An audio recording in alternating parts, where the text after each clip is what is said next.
Authentic news 19 में आपका स्वागत है। आइए देखते हैं आज की न्यूज। ಅವರು ಮೋದಿಯವರು ದಿನಕ್ಕೊಂದು ಕರೆಗಳನ್ನು ಕೊಡ್ತಾರೆ. ಇವತ್ತು ಬಂಗಾರ ಪರ್ಚೇಸ್ ಮಾಡಬೇಡ ಅಂತಾರ. ಈಗ ಭಾಳ ಓಡಾಡಬೇಡ್ರಿ, ಪೆಟ್ರೋಲು ಮಿತ ಬಳಸ್ರಿ ಅಂತ ಹೇಳ್ತಾರೆ. ಒಂದ್ಸರಿ ತಮಟೆ ಬಾರಿಸ್ರಿ, ಎಲ್ಲ ನೀವು ಈ ಕರೋನಾದಿಂದ ಮುಕ್ತರಾಗ್ತೀರಿ ಅಂತ ಹೇಳ್ತಾರೆ. ಇವರು ಏನು ಯಾವ ಕಾಲದಲ್ಲಿ ಯಾವ ಒಂದು ಗುರುಗಳಾಗಿದ್ರು ಗೊತ್ತಿಲ್ಲ ನನಗೆ.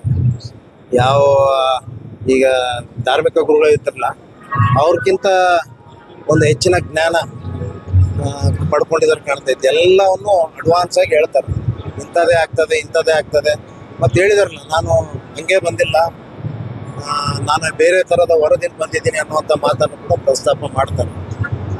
ಬಹುಶಃ ಈ ದೇಶ ಯಾವ ದುಸ್ಥಿತಿಗೆ ಹೋಗ್ತಾ ಇದೆ ಅನ್ನೋಂಥದ್ದು ನಾವೆಲ್ಲ ನೋಡ್ತಾ ಇದ್ದೀವಿ.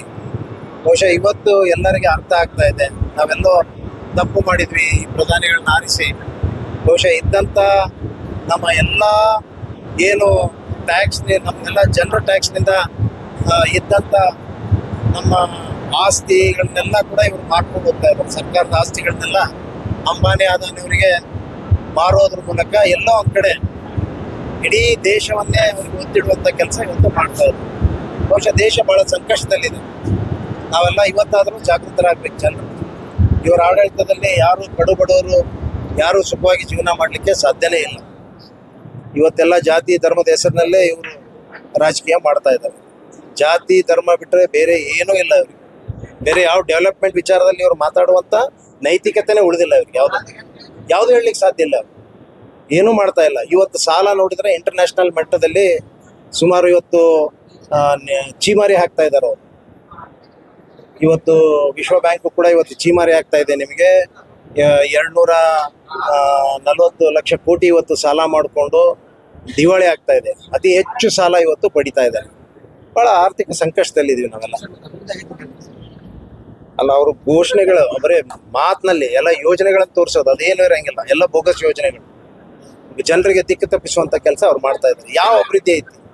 ಏನೂ ಇಲ್ಲ, ಜೀರೋ. ಅವ್ರನ್ನೆಲ್ಲ ಏನಿದ್ರ ಹಿಂದೇನು ನೆಹರು ಅವರು ಏನೊಂದು ಫೌಂಡೇಶನ್ ಹಾಕಿದ್ರು ಪಂಚವಾರ್ಷಿಕ ಯೋಜನೆಯಿಂದ, ಇವೆಲ್ಲ ಯೋಜನೆಗಳಿಂದ ಇವತ್ತು ಸದೃಢವಾದಂಥ ಒಂದು ದೇಶ ಆಗಲಿಕ್ಕೆ ಸಾಧ್ಯ ಆಗೈತಿ.